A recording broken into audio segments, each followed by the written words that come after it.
हम टीचर हैं जनाब, हमारी समस्या का समाधान नहीं हो सकता, क्योंकि एक समस्या का समाधान होता है तो दूसरा समस्या खड़ा हो जाता है। हम बिहारी शिक्षक हैं ना, शायद इसलिए इसलिए कि कभी ट्रांसफ़र का मुद्दा, कभी डीए नहीं आया तो कितना आया, कितना बचा है, जनगणना का पैसा कब आएगा, विभिन्न प्रकार के मुद्दे हमेशा शिक्षकों के पास ही रहता है।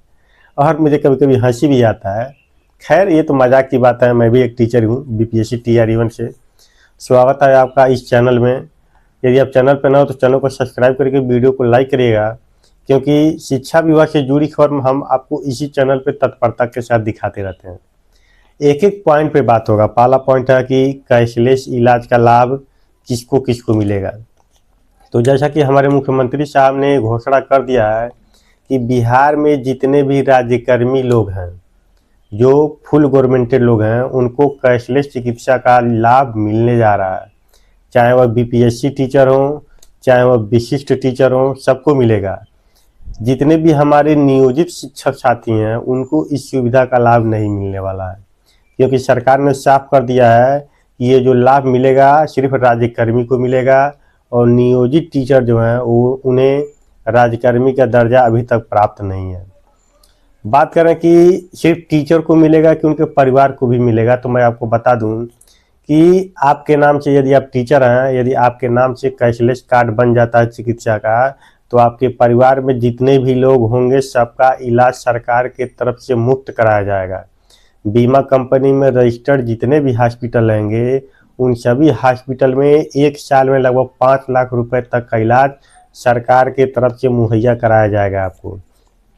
फिर हमारा दूसरा सवाल है कि बीपीएससी टीचर, बहुत से ऐसे शिक्षक छात्र हैं जिनका प्रतिस्थापन बहुत दूर हो गया है, और ऐसे में कुछ दिन पहले ट्रांसफ़र हुआ था, फिर बीच में बंद कर दिया गया। इस समय जैसे चुनाव बीता, फिर माहौल खड़ा हो गया है कि जल्दी से जल्दी सभी शिक्षक जिनका प्रतिस्थापन दूर हो गया है उनका ट्रांसफ़र कराया जाए। तो ऐसे में सूचना ये निकल के आ रही है कि सरकार का सबसे बड़ा मुद्दा यह शिक्षकों का ट्रांसफ़र करना, इसीलिए सरकार बेहद ही तत्पर नज़र आ रही है। और जैसा कि कहा गया था कि ट्रांसफ़र के लिए जो नियमावली बननी थी, वो नियमावली बन चुकी है कुछ दिन पहले ही, बस अभी इसको जारी नहीं किया गया है। और सुनने में ये भी आ रहा है कि कल यदि आप, स्कूल बंद हो रहा है पूरे बिहार में, आप घर जाइएगा तो हो सके तो आप गर्मी का छुट्टी के बाद जब विद्यालय में योगदान कीजिएगा तो आप नए विद्यालय में योगदान करना पड़े, क्योंकि 3 से 4 दिन में आपका फार्म सरकार भरवा सकती है ट्रांसफ़र के लिए, या तो म्यूचुअल खोल सकती है, हर दूसरे तीसरे दिन म्यूचुअल जारी हो सकता है। फिर एक बार 2-4-5 दिन का समय लेकर के सरकार हो सके तो आपसे ऑनलाइन आवेदन मांग लें। लेकिन बात यह है कि जो पिछला ट्रांसफ़र हुआ था उसमें ये कहा गया था कि उसमें ये नहीं कहा गया था, उसमें ये था कि आपको अपना पंचायत मिला।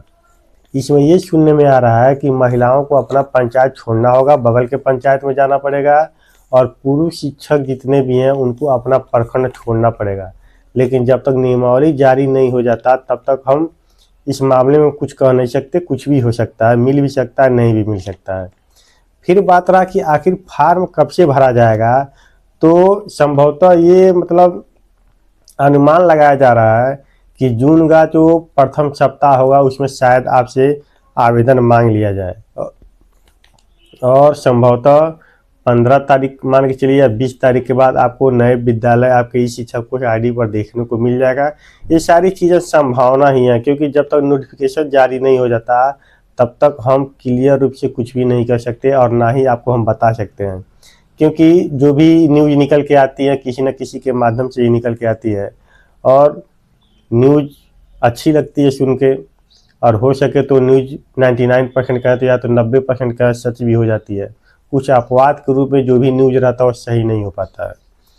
फिर ये है कि मई महीने का वेतन कब आएगा। सबसे बड़ा शिक्षकों के मन में यही था कि बकरीद कल के दिन बीत गया, 28 तारीख को बकरीद था, आज हो गया 29 तारीख, लेकिन लगभग अभी तक मेरे ख्याल में, मतलब मेरे ख्याल में क्या, मुझे अभी तक कोई ऐसा मैसेज नहीं आया कि किसी भी ज़िले में शिक्षकों का वेतन जारी किया गया हो। क्योंकि बीच में कहा जा रहा था कि बकरीद को देखते हुए सभी शिक्षकों का वेतन जारी कर दिया जाएगा, लेकिन इस बार ऐसा होता हुआ नज़र नहीं आया, क्योंकि किसी के खाते में पैसा तो आया नहीं।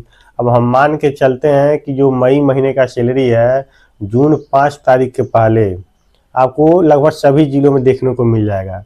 बात कर रहे हैं तो मुजफ्फरपुर हुआ चाहे समस्तीपुर हुआ, ये लोग तो इतने कभी कभी तत्पर रहते हैं कि महीने के लास्ट दिन 30 तारीख को या 31 तारीख को भी सैलरी दे देते हैं। लेकिन खैर ये तो अलग बात है, लेकिन 5 जून को हर हाल में उससे पहले आपको सैलरी देखने को मिल जाएगा। फिर है कि जनगणना का पैसा कब आएगा। आपको पता है कि जितने लोगों का ड्यूटी जनगणना में लगा है, उनका 2 चरण में पैसा आना है और 2 चरण में ड्यूटी भी लगनी है। पहला ड्यूटी लग चुका है मकान सूचीकरण का, जिसका पैसा 9,000 रुपये मिलेगा। फिर फरवरी 2027 में जो जनगणना होली है, जातिगत जनगणना कहिए या पूरा एक प्रारूप तैयार किया जाएगा, क्या क्या प्रश्न पूछना है, क्या क्या डिटेल भरना है, उस जनगणना का हमको 16,000 रुपये मिलेगा। और मकान सूचीकरण का जो पैसा है, हो सके तो 15 जून तक आने की संभावना है। यदि 15 जून तक नहीं भी आता है तो जून के लास्ट में आ जाएगा।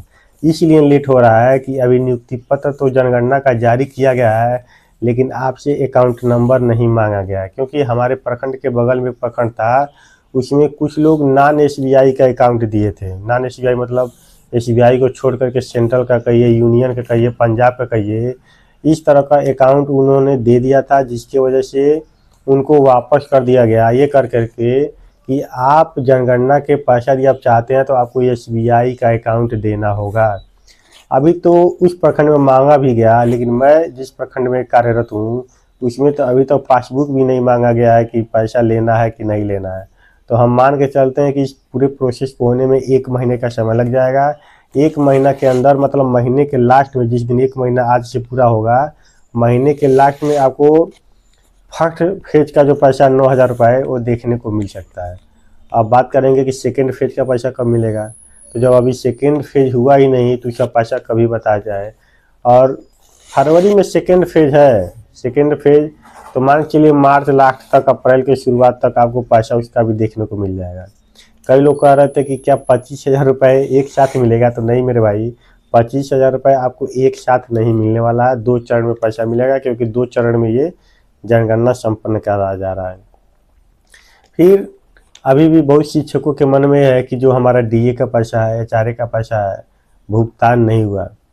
2023 से 2024 के बीच में BPSC TRE1 वालों का जितना DA था, HRA था, वो तो मिल चुका है, लेकिन 24-25 में जो 46 से कर रहे हैं, 46 से 50 वाला तो मिल गया, 23-24 वाला। उसके बाद जो DA बढ़ा है उसका पैसा हम लोगों को नहीं मिला है। और कहीं कहीं तो अभी 10 दिन पहले जो हमारे मुख्यमंत्री साहब ने कैबिनेट के द्वारा 2% DA का स्वीकृति दिया है, तो अभी 10 दिन बीत चुका है। अभी मान के चलिए 58 से 60% DA हो गया, वेतन नहीं आया है। फिर भी समस्तीपुर में और एक आध 2 जिले में 2% DA का भी भुगतान कर दिया गया है। तो उस आधार पे हम ये कह सकते हैं कि आने वाले महीना जो जून का महीना है, इसमें सभी प्रकार के बकाया राशि आपका जितना भी रहेगा आपके खाते में देखने को मिल जाएगा, चाहे 2023 का पैसा हो, 2024 का पैसा हो, 2025 का पैसा हो, या किसी भी प्रकार का DA HRA या आपका पेमेंट कटा हो। यदि आपने पेमेंट के लिए अप्लाई किया है तो पेमेंट कटा हो तो मिलेगा ही, लेकिन आपका जो DA HRA का पैसा है वो आपको जून के महीने में संभवतः देखने को मिल जाएगा। आपके मन में और भी कोई सवाल होगा तो कमेंट में लिखिएगा, साथ में चैनल को सब्सक्राइब करिएगा। बहुत बहुत धन्यवाद।